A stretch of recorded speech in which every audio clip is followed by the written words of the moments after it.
الحمد لله الذي جعلنا من المتمسكين بولاية أمير المؤمنين.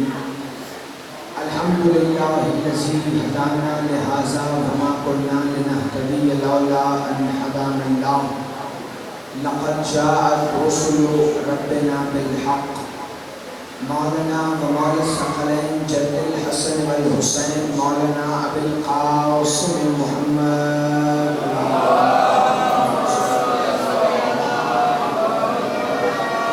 الصلاة والسلام وأهل بيته الطيبين الطاهرين المعصومين المنتجبين الهداتين المهديين المسلمين الذين أذهب الله عنهم الرجس أهل البيت ويطهركم تطهيرا.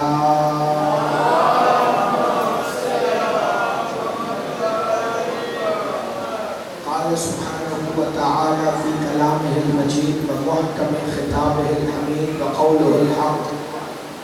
بسم الله الرحمن الرحيم.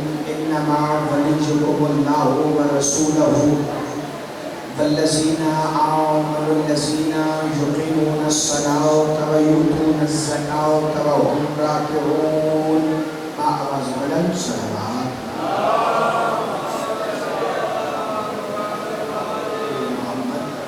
دعا ہے کہ خالق کائنات اس عظیم ترین عبادت کو اپنی بارگاہ میں مزید بلند درجات عطا فرمائے، چونکہ یہ عبادت وہ عبادت ہے کہ جس کی قبولیت کی دعا کی ضرورت اس لیے نہیں پڑتی کہ یہ قبول پہلے ہے اور ادا بعد میں ہے۔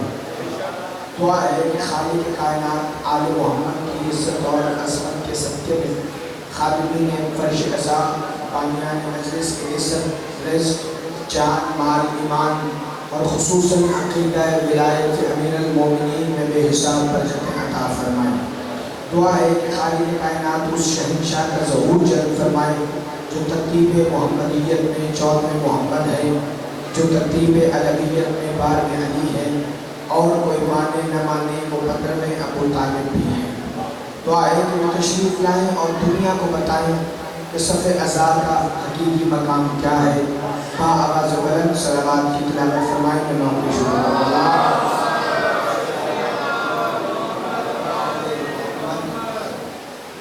خالق کائنات بڑی توجہ ہے، بغیر کسی کا انتظار کیے میں آیت شروع کرنے لگوں۔ خالق کائنات فرما رہا ہے کہ انما ولیکم اللہ ورسولہ، بے شک اللہ ولی ہے اور اس کا رسول ولی ہے، اور وہ ولی ہے الذین یقیمون الصلاۃ ویؤتون الزکاۃ وهم راکعون، جو نماز کو قائم کرتے ہیں اور حالت رکوع میں زکوٰۃ دیتے ہیں۔ آپ توجہ فرمائیں، میری طرف دیکھیں تو میں ایک فکرہ پڑھوں گا، کیونکہ تعداد سے مسئلہ نہیں ہوتا، آپ کی ادھر ادھر دیکھنے سے مسئلہ ہوتا ہے۔ اور یہ جو جوان ٹیپ لگا کے بیٹھے، اگر آپ کی کمر میں درد نہیں ہے تو اس صف عزا کی تمیز کا تقاضا یہ ہے کہ آپ ٹیپ چھوڑ کے بیٹھیں۔ کوئی بزرگ ٹیپ لگا کے بیٹھا ہو تو سمجھ آتی ہے، جوان والی سمجھ لیں۔ مل کے بولو نعرہ حیدری۔ اللہ ولی ہے، رسول ولی ہے، وہ جو صلاۃ قائم کرتے ہیں اور حالت رکوع میں زکوٰۃ دیتے ہیں۔ اللہ نے اس آیت میں بس فضائل کا پہلا فکرہ میں نے کہا تھا، میں انتظار کسی کا بھی نہیں کروں گا، پہلا فکرہ پڑھنے لگا ہوں۔ اللہ نے اس آیت میں ولیوں کا ذکر بھی کیا ہے، ولایت کا ذکر بھی کیا ہے، لیکن یاد رکھنا اس آیت میں ولی 3 ہیں، ولایت 1 ہے۔ ولی ولی 3 ہیں، ولایت 1 ہے، جو اللہ کی ولایت بھی ہے، جو رسول اللہ کی ولایت بھی ہے، اور جو ان کی ولایت ہے کہ جو حالت رکوع میں زکوٰۃ دیتے ہیں۔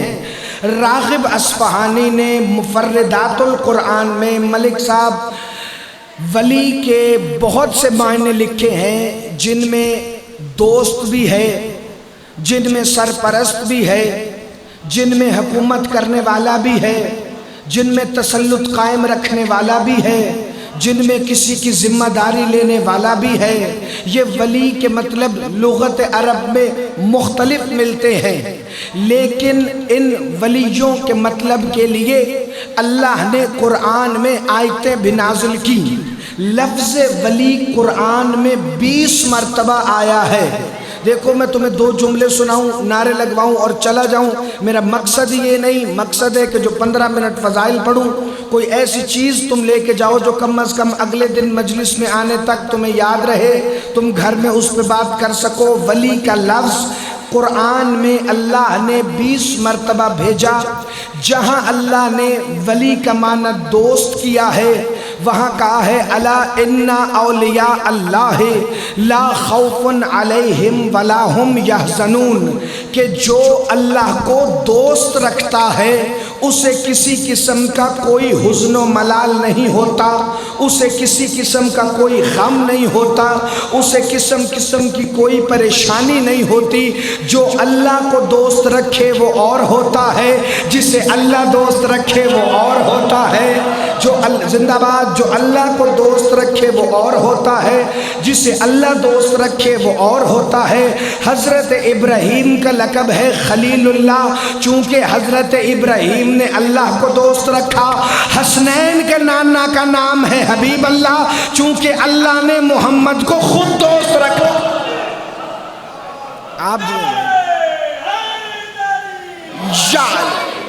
اچھا، جہاں پر ولی کا مطلب، ایک پوائنٹ آواز بڑھا دیں ٹھیک ہے، چونکہ یہاں پہ رسالت اور توحید کی بات ہے، کوئی ایسی تو ہے نہیں جو کسی کے کان میں چلی جائے گی تو گناہ ہو جائے گا. مل کے بولو حیدری. توجہ فرمائیے کہ صاحبان، جہاں اللہ نے ولی کا مطلب حمایت کرنے والا کیا وہاں فرمایا المؤمنون والمؤمنات بعضهم اولیاء بعض، تم مومنین میں سے بعض بعضوں کے ولی ہیں، یعنی بعض بعضوں کی حمایت کرنے والے ہیں. ولی کا معنی دوست بھی ہے، حمایت کرنے والا بھی ہے. لیکن ایران کا بڑا عالم گزرا ہے مرتضی مطہری شہید، اور یہ اتنا مشہور ہے کہ ایران کے ہر کتب خانے میں اس کی کتابوں کا الگ خانہ بنا ہوا ہوتا ہے. یہ کہتا ہے میرے نزدیک جو ولی کا سب سے اچھا معنی ہے وہ یہ ہے کہ ولی اسے کہتے ہیں جو اپنے اختیار ولایت سے کسی کی ذمہ داری لے.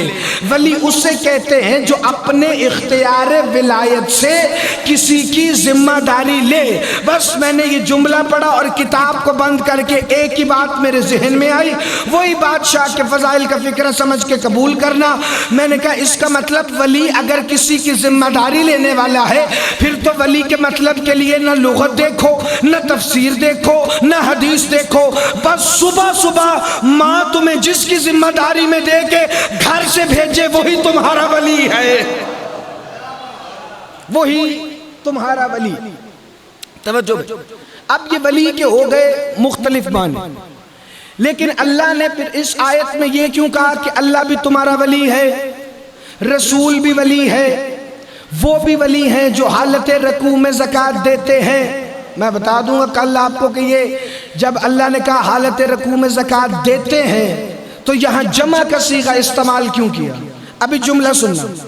جہاں اللہ نے اپنی ولایت کا ذکر کیا قرآن میں تو وہاں پہ فرمایا اللہ ولی الذین آمنوا یخرجہم من الظلمات الی النور. اللہ وہ ولی ہے جو تمہیں اندھیروں سے نکال کر ہدایت کے نور کی طرف تمہاری ہدایت کرتا ہے. یعنی اللہ ایسا ولی ہے جو ہادی بھی ہے. توجہ فرمائیں تو میں اگلا جملہ پڑھوں. پھر اللہ نے فرمایا فاللہ ولی المؤمنین، اللہ مومنین کا ولی ہے. یہاں جو ولی آیا ہے وہ مالک کے معنی میں آیا ہے کہ اللہ مومنوں کا مالک ہے. اگلی آیت سنو تمہارے چہرے ہی کھل اٹھیں گے. حضرت یوسف کنویں میں کھڑے ہو کے دونوں ہاتھ اٹھا کے کہہ رہے تھے فاطر السماوات انت ولی فی الدنیا والآخرہ، اے زمین و آسمان کے پیدا کرنے والے تو دنیا و آخرت میں میرا ولی ہے. ذرا کنویں میں آ کے یوسف کی مدد تو کر. اللہ نے 3 جگہ اپنی ولایت کا اظہار کیا. ایک اللہ ہادی ہے، ایک اللہ تمہارا مالک ہے، ایک اللہ یوسف اللہ سے کہہ رہے تو میرا ولی ہے، میرا سرپرست ہے، میری مدد کر۔ اب ذرا سارے بندے اپنے دل پہ ہاتھ رکھ کے بتاؤ، کیا کسی نے اللہ کو زمین پر آ کر ہدایت کرتے ہوئے دیکھا؟ کیا اللہ کو کسی نے دیکھا کہ کسی بندے کو پکڑ کے اللہ کسی چوک میں کہہ رہا ہو کہ میرا کلمہ پڑھ، میری توحید کو مان؟ یا کسی نے دیکھا کہ اللہ کنویں میں اتر کے آیا ہو پھر یوسف کو باہر نکالا ہو؟ بندے کہیں گے اللہ بھی کبھی آ سکتا ہے، اس کے کمال کا تقاضا یہ ہے ہماری آنکھیں اسے دیکھ نہیں سکتی اور وہ نیچے آ نہیں سکتا، تو پھر اس کا مطلب اللہ نے ایسے ولی بنائے جن کی ولایت اللہ کی ولایت ہے، جن کا کرنا اللہ کا کرنا ہے، جن کا سننا اللہ کا سننا ہے، جن کا بولنا اللہ کا بولنا ہے۔ بھائی جن کا کرنا سننا دیکھنا بولنا اللہ کا کرنا سننا دیکھنا بولنا ہو، انہیں تو کہتے ہیں عین اللہ، وجہ اللہ، ید اللہ۔ آپ صدا سلامت یا علی۔ توجہ فرمائیں تو میں اگلا جملہ پیش بغیر انتظار کے کہ پچھلے بندے علامہ اقبال بن جائیں گے یا قائد اعظم بن جائیں گے مجلس سنتے ہوئے۔ اللہ ولی ہے اور ایسا ولی ہے جو یہ نہیں کہتا کہ ساؤنڈ کی آواز بار بار ہلکی کر۔ اگر یہ ساتھ والے بیٹھے آپ کو کہہ رہے تو ان کو کہیں کہ اتنی بھی کم آواز نہ کریں کہ باقی کی ساتھ مل سے پڑھی نہ جا سکے۔ مل کے حیدری۔ توجہ بھائی، اللہ ولی ہے، کیسا ولی ہے میں نے بتایا۔ رسول کی ولایت بھی اللہ نے اسی قرآن میں بتائی، اور جانتے ہیں وہ ولایت شروع کہاں سے ہو رہی ہے؟ اللہ فرما رہا ہے قل ان کنتم تحبون اللہ فاتبعونی یحببکم اللہ۔ جو آیتوں کا لطف آج لے لے گا کل سے اس کے لیے بات آسانی بڑی ہو جائے گی، چونکہ چاروں دن میں نے اسی آیت کے فضائل تمہیں سنانے۔ قل ان کنتم تحبون اللہ فاتبعونی یحببکم اللہ۔ اے میرے حبیب، اگر یہ اللہ سے محبت کا دعویٰ کرتے ہیں تو ان سے کہہ دو کہ پہلے تمہاری پیروی کریں، پہلے تمہاری اتباع کریں۔ اگر یہ محمد تمہاری پیروی کر لیتے ہیں پھر میں مانوں گا اللہ کہ یہ مجھ سے محبت کرتے ہیں۔ جس اللہ نے محمد کی پیروی کو اپنی محبت کی شرط رکھا، وہ علی کا بازو بلند کر کے کہہ رہا تھا میرے بعد اس کی پیروی کرنا، میرے بعد اس کی اطاعت کرنا۔ اچھا، رسول اکرم کا اختیار یہ ہے کہ پھر اللہ نے سورہ احزاب میں آواز دی، تم جتنے چپ کر جاؤ گے میں تمہیں اتنی آیتیں سناؤں گا، چونکہ بولنا تو تم نے ویسے بھی نہیں، تو چلو آیتیں ہی سن لو مجلس کا صدقہ۔ النبی بالمؤمنین من انفسہم، نبی تم پر تمہاری جانوں سے زیادہ اختیار رکھتے۔ یہ رسول کا فضائل نہیں، ان کی ولایت ہے، چونکہ ولایت ولی کے اختیار کا نام ہے۔ خالی علی ولی اللہ پڑھ لینا ولایت نہیں، علی کے اختیار کو ماننا، علی کے معجزات کو ماننا، علی کی قدرت کو ماننا، علی کی مشیت کو ماننا، علی کی شجاعت کو ماننا ہی ولایت علی کو ماننا ہے۔ اچھا، اب جو رسول اکرم کے لیے اللہ نے کہا کہ یہ تم پر تمہاری جانوں سے زیادہ اختیار رکھتا ہے، کبھی اللہ اور رسول کی ولایت قرآن سے سمجھو تو تمہیں علی کی ولایت خود بخود سمجھ آئے۔ یہ اختیار کتنا بلند ہے کہ اللہ نے پھر قرآن میں آواز دے کے کہا وَمَا آتَاكُمُ الرَّسُولُ فَخُذُوهُ وَمَا نَهَاكُمْ عَنْهُ فَانْتَهُوا۔ یہ رسول کا اختیار ولایت اتنا بڑا ہے کہ یہ تمہیں جو دے وہ لے لینا، جس سے تمہیں روکے اس سے رک جانا۔ اور الحمدللہ مسلمانوں نے رسول کی بات پر بڑا عمل کیا۔ رسول ایک فکرہ کہتے ہیں، مسلمان لبیک یا رسول اللہ کہہ کر رسول کی بات کو مانتے ہیں۔ رسول اللہ نے کہا جبرائیل قرآن لے کے آیا ہے، مسلمانوں نے کہا لبیک یا رسول اللہ۔ اللہ کے رسول نے فرمایا 1.25 لاکھ نبی مجھ سے پہلے آئے ہیں، مسلمانوں نے بغیر دیکھے مان مان لیا۔ اللہ کے رسول نے کہا آدم کی توبہ قبول ہوئی تھی، مسلمانوں نے مان لیا۔ اللہ کے رسول نے کہا نوح کشتی لے کے آیا تھا، لوگوں نے مان لیا۔ اللہ کے نبی نے تمہیں نماز دی، تم نے لے لی۔ اللہ کے نبی نے تمہیں برائیوں سے روکا، تم رک گئے۔ اللہ کے نبی نے تمہیں روزہ دیا، تم نے لے لیا۔ اللہ کے نبی نے زکوٰۃ دی، تم نے لے لی۔ اللہ کے نبی نے مال غنیمت دیا، تم نے لے لیا۔ اللہ کے نبی نے حقوق العباد بتائے، تم نے لے لیے۔ اللہ کے نبی نے حقوق اللہ بتائے، تم نے لے لیے۔ اللہ کے نبی نے کہا چھوٹوں سے پیار کرو، تم نے کیا۔ اللہ کے نبی نے کہا بڑوں کا ادب کرو، تم نے کیا۔ نبی اکرم نے مسواک کی، تم نے وہ بھی لے لی۔ نبی نے درمیان سے مانگ نکالی، تم نے وہ بھی نکال لی۔ اللہ جانے غدیر میں کیا موت پڑی، جو محمد مسواک دے رہا تھا وہی تو علی دے رہا تھا۔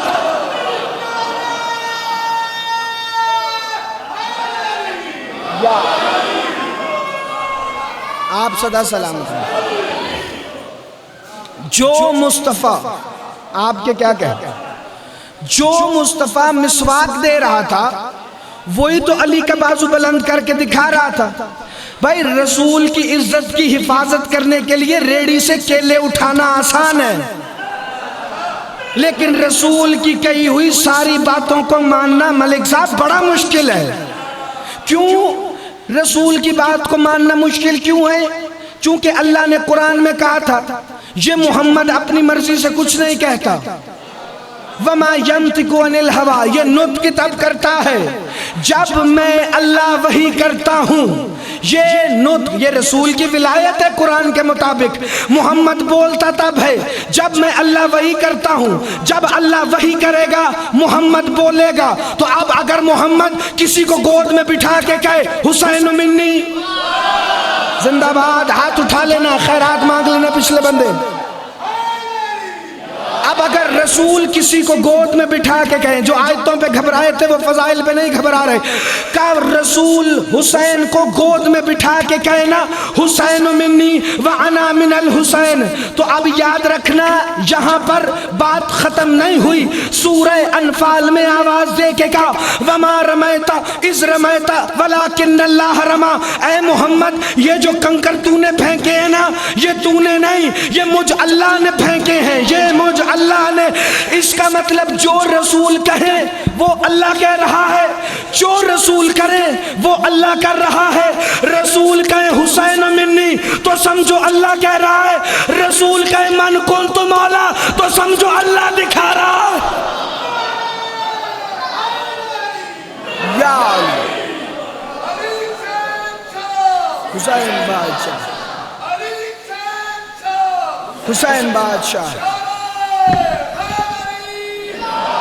جا۔ آپ جی ہیں بھائی، آپ صدا سلامت ہیں۔ کل سے پورے 11 بجے آپ آ جائیں گے تو میں فضائل زیادہ پیش کر سکوں گا۔ ابھی آخری جملہ سننا بھائی۔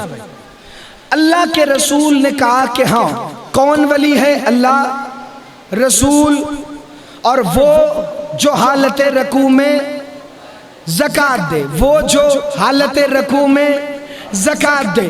تمہیں پتہ ہی نہیں حالت رکوع میں زکوٰۃ کس نے دی تھی؟ اجازت ہو تو میں آیت کا شان نزول پڑھ کے آج کی مجلس کو مکمل کروں، باقی نوکری کل پیش ہو۔ 4 نو مسلم یہودی تھے۔ عدیل بھائی ویسے آواز باہر جانی نہیں، اگر آپ تھوڑی سی کھول دیں گے نا، اور باہر کوئی جائے گا بھی تو آواز کے ساتھ اندر ہی آئے گا، اندر سے باہر کوئی نہیں جاتا۔ کیا کریں، انتظامی مجبوریاں بھی ہیں اور باقی سب چیزوں کو بھی دیکھنا۔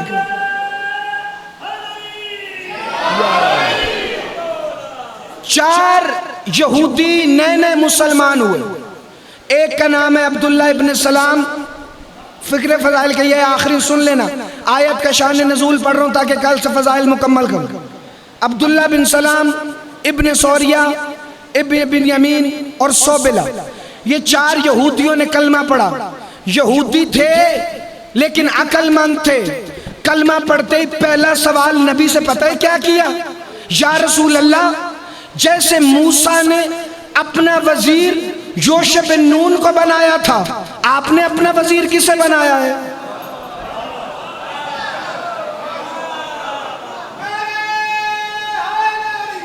یا بس سوال ہوا تھا ملک صاحب رسول سے، آواز آئی اللہ کی، ایک اللہ ولی ہے، ایک رسول ولی ہے، اور وہ جو حالت رکوع میں زکوٰۃ دے۔ یہ حالت رکوع میں زکوٰۃ والی آیت آئی، رسول نے چاروں نو مسلم یہودیوں کا ہاتھ پکڑا، لے کر وہاں مسجد میں چلے جہاں نماز پڑھ رہی تھی۔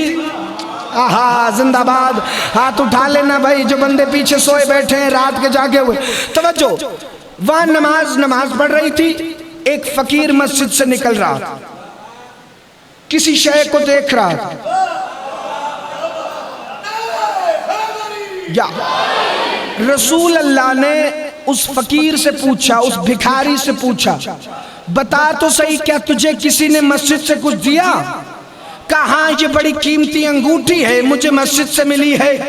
رسول نے یہ سنتے ہی آیت پڑھنی شروع کی، اللہ ولی ہے، رسول ولی ہے، وہ جو حالت رکوع میں زکوٰۃ دے وہ میرا وزیر ہے، وہی اللہ کا ولی ہے، وہ جو حالت رکوع میں زکوٰۃ دے۔ یہ آیت پڑھتے پڑھتے رسول نو مسلم یہودیوں کو مسجد میں لے گئے، ساتھ کچھ نو مسلم بت پرست بھی تھے جو مکے سے رسول کے ساتھ آئے تھے۔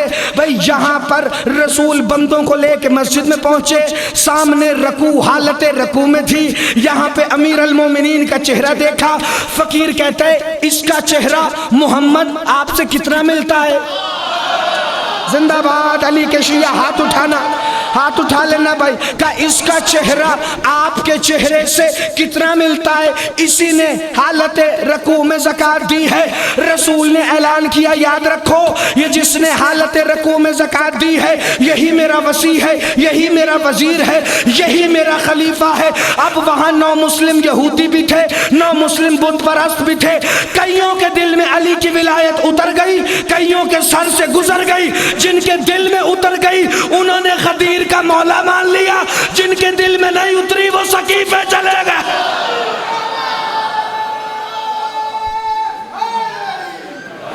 یا اس گھر کا ہر کلنا محمد، ہر کلنا محمد وجہ اللہ ہے، عین اللہ ہے، ولی اللہ۔ اس کا ذکر کرنے کا حکم ہے، بڑا مختصر مگر جامع طور پر ذکر کرنا چاہتا ہوں۔ وہ شہنشاہ کہ جس کا علم صرف گھر کی چھت پہ نہیں، تمہارے ضمیر کی چھت پہ نصب۔ عزاداران امام مظلوم، بس جملے یہی دو ہیں۔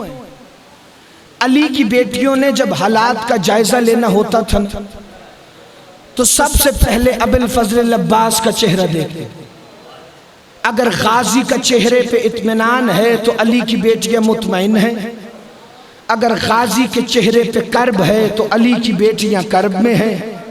بس آل محمد کو چپ کھا گئی وفاؤں کے پروردگار ابو الفضل عباس کی۔ عزادارو 42 چھوٹے چھوٹے بچے ہاتھوں میں جام اٹھا کے عاشور کے پورا دن ایک خیمے سے دوسرے خیمے میں جاتے تھے، کہیں سے پانی نہیں ملتا تھا تو حسین کی معصومہ بنت الحسین بیٹی کہتی تھی میں اس خیمے میں جاؤں گی جہاں سے بندش آپ کے بعد بھی پانی ملتا رہا ہے۔ جانتے ہو کیوں غازی کا خیمہ 42 بچوں کا مرکز تھا؟ چونکہ 7 محرم کو جب پانی ختم ہوا غازی اپنے حصے کا پانی حسین کے بچوں کو پلاتا رہا تھا۔ عزاداران امام مظلوم کربلا یا بی بی سکینہ بنت الحسین چچا کے خیمے میں آئیں۔ مصائب اونچی آواز میں پڑھنے کا نام نہیں، محسوس کرنے کا نام ہے اگر کر سکتا۔ یا بی بی خیمے میں گئیں جو وفاؤں کے کعبے کا کعبہ تھا، اندر مولا غازی کی پاک زوجہ سیدہ لبابہ خاتون تشریف فرمائیں۔ ہاتھ پھیلا کے سکینہ کہتی ہے چچی جب سے میری دادی زہرا دربار سے خالی آئی ہے نا، ہم آل محمد کی بیٹیوں نے کبھی سوال کیا نہیں، لیکن آج اصغر کی پیاس سے مجبور ہے، ایک گھونٹ پانی ہے تو میرے اصغر کے لیے دے۔ رو پڑی غازی کی ہمسر، یا تھوڑی دیر بعد خیمے میں آئے نا تو سر سے چادر اتار کے کہتی ہے غازی مرنے سے پہلے ہم دونوں مر نہ جائے۔ حسین کی مظلومہ ہاتھوں میں جام اٹھا کے پانی کا سوال کر رہی ہے۔ عزاداران امام مظلوم مولا غازی نے رو کے کہا آج صبح سے یہی ہو رہا ہے، چھوٹے چھوٹے بچے مجھ سے پانی مانگتے ہیں مگر پانی نہیں ہے۔ کہا بیٹی سکینہ ایک دفعہ بابا سے کہے مجھے دریا پہ جانے کی اجازت دے۔ عزادارو سارے جانتے ہو بی بی سکینہ نے اپنے ہاتھوں سے عباس علمدار کو مشکیزہ پہنایا۔ ملک صاحب تیرے آنسوؤں کی قسم مشکیزہ نہیں پہنایا تھا، ایسے کر رہی تھی جیسے غازی کا جنازہ تیار ہو، کبھی سینے کے بوسے لیتی تھی، کبھی بازوؤں کے بوسے لیتی تھی، کبھی داڑھی کو چومتی تھی، کبھی ماتھے کو چومتی تھی، مشک پہنا کے کہتی ہے اللہ کرے تیرے ہاتھ ہمیشہ بلند رہیں۔ یا عباس علم اٹھا کے فرات کے کنارے کھڑے تھے کہ مشکیزہ پانی میں ڈالا، پانی عباس کے ہاتھوں پہ لگا، گرم زرہ سے ہاتھ صاف کر کے کہتا ہے سکینہ مجھے معاف کرنا، میرے ہاتھوں پہ پانی لگ گیا ہے۔ عزادارو جب غازی کا علم جھکا نا، جو 42 بچے، فکر سننا آخری، 42 بچے جام اٹھا کے عباس کا انتظار کر رہے تھے، ان میں سے 7 زمین پر گرے، ان کی روح پرواز سیعلم الذین ظلموا